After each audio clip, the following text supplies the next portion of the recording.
Welcome sa DRS 2.0. Fresh at nagbabagang happenings ba ang hanap mo? Mga padabarkads man yan o mga trending topics? Pwes, sagutin natin yan. Kaya naman isubscribe nyo na ang ating channel para sa mga nagbabagang balita everyday. So ayun, welcome back again sa ating YouTube channel mga kadabarkads. And for today's video nga, pag-uusapan po natin ay tungkol sa mga kaganapan po kanina dito po sa Itbulaga at most especially sa Lenten Special ng Itbulaga. So kanina bago po magsimula ang Lenten Special at ang Itbulaga, bumulaga po sa atin ang mga Dabarkads host na si Boss Joey De Leon, kasama po si Bossing Big at ang iba pa pong mga co-hosts nila. Ganon din si Ryan Agoncillo. So ito po ay pre-recorded na. Kasi present po si Ryan Agoncillo dyan, no? And kapansin-pansin nga po ang mga suot nilang t-shirt na kung saan eto po yung Lenten Special na kinabibilangan po nila. At bago nga po ang sugod bahay mga kapatid, mga kadabarkads, ay kumanta muna ang tatlong SQ natin na kabilang dito sa Paano Ba Ang Magpatawad. Si SQ Casey, si SQ Sam, at si SQ Eunice. At ang sugod bahay mga kapatid, mga kadabarkads, ay replay lamang. Ito po ay inere noong February 24, 2025 sa Barangay San Vicente 2, Silang, Cavite. Recorded man yan or replay mga kadabarkads, wala naman pong kaso yan dahil ang gusto lamang naman po ng TBJ Production ay may mapanood tayo kahit na mahal na araw. And syempre, ang importante dito ay yung Lenten Special na talaga naman pong taon-taong inaabangan ng Dabarkads natin na meron silang mapupulot po na aral. So, eto po muna yung mga bigating sponsors ng Lenten Special para po sa Paano Ba Ang Magpatawad. Andyan ang Birch Tree Advance, Santi Barley, Myra, Everest Appliances, Uwishi Martis Crackling, EO Executive Optical at Yakult. So bali ito mga kadabarkads yung nag-sponsor po ng ating Lenten Special for Itbulaga. Maraming salamat po sa inyo. So habang nakabakasyon po ang mga dabarkads natin ngayong mahal na araw ay minake sure talaga nila mga kadabarkads na meron po tayong mapapanood, meron tayong matututunan, di ba?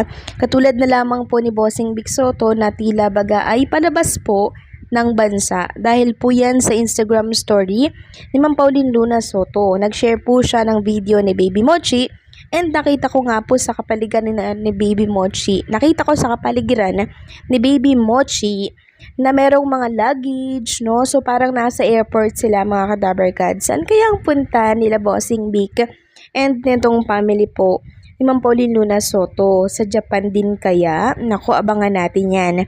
Samantalang, itong family po ni Jose Manalo naman ay nakabakasyon din po. Hindi ko alam kung saan to, pero mukhang nasa isang beach resort din sila. So, kanya-kanyang ganap itong mga dabarkads natin ngayong mahal na araw. Pero kahit nakabakasyon mga kadabarkads, talaga naman pong may napapanood pa rin po tayong Itbulaga ngayong pananghalian. So, bago po natin simulan itong napanood natin na Lenten Special kanina, ito po ay directed by Benedict Mike and isinulat po ni Mary Rose Colendres. Kamusta po mga kadabarkads ang panonood ninyo? Ano po ang mga natutunan ninyo dito mga kadabarkads? Gusto ko pong malaman at pwede nyo po bang maibahagi yan sa comment section natin sa ibaba? So kanina nga mga kadabarkads, hindi pa nagsisimula yung Lenten Special. Ang dami ng mga dabarkads natin yung gustong-gusto na pong hilahin yung oras. Excited na po sila na mapanood yung Lenten Special. Meron pong mga naiinip na. Pero bago magsimula yan mga kadabarkads, yung Lenten Special na yan, nag-replay ulit sila ng isang episode aired February 1, 2025 na kung saan ay kumanta nga dito si Dabarkads Ice Segura. Kasama po si City at ang iba pa pong mga singer. Nag-ere din po pala mga kadabarkads ang Itbulaga ng replay episode aired March 16, 2024 na kung saan present nga dito si Dabarkads at Tasha Mulak. Ito po yung episode ng Dear Itbulaga. na kung saan binigyan po ng Itbulaga ng mga kagamitan pang baby sa panganganak. Itong sumulat po sa kanila. Ganda ko pa nga to, binigyan po ata ng stroller nitong si Ma'am Pauline Luna Soto, itong letter sender nung nakaraang taon. Sabi nga po ni Bossing Vic Soto dyan, napaaga daw po yung Lenten special. Then napapunas pa nga po ng luha si Bossing Vic Soto. So ang simula po talaga mga Kadaber Cards ng Lenten special ng Itbulaga ay 1:30. Maiksi lang po kasi yun mga Kadaber Cards. Kaya ang dami nagre-reklamo na anong oras pa daw yun ipapalabas. Kesyo ganito, kesyo ganyan. Super excited sila. So napanood ko nga po mga Kadaber Cards yung kabuuan po ng Lenten special ng Itbulaga. And isa lamang po ang masasabi ko dito, kundi napakahusay pong umarte ni Miles Ocampo.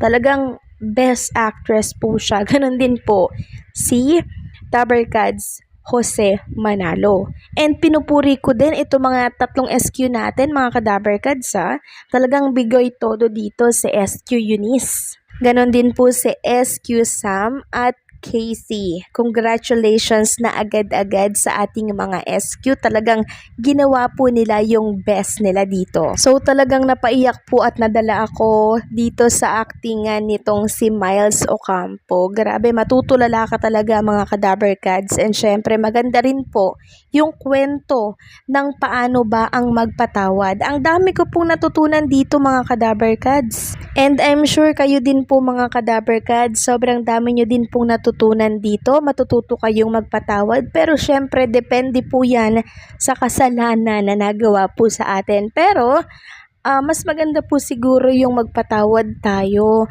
kasi syempre mas gagaan po yung pakiramdam natin, mas gagaan yung dinadala natin sa buhay. Kasi sabi ko nga po nung sa previous update natin na Diyos nga nagpapatawad, di ba? Tayo pa kaya na tao lang. And I'm sure marami pong umiyak na mga Dabercads natin kanina habang sila po ay nanonood ng Lenten special. So, kaya pala ganon si Jose Manalo kay Miles Ocampo, mga Kadabercads, dahil namatayan po pala siya ng anak. Sa una lang talaga mga Kadabercads, mahirap magpatawad kasi fresh pa yung nangyari. Sabi nga nila, it takes time. Pero sa pagdaan po ng mga panahon, araw at buwan, matututunan din po nating magpatawad sa ating kapwa. Kasi tao lang din naman tayo, nagkakamali at nagkakasala.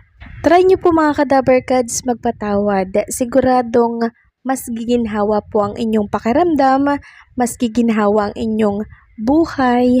Kaya naman maraming salamat po dito sa Itbulaga dahil panibagong aral, panibagong lesson na naman ang naibigay nila sa ating mga Dabercads. So bukas, panibagong Lenten special na naman ang ating matutunghayan, kaya sabay-sabay po natin niyang abangan.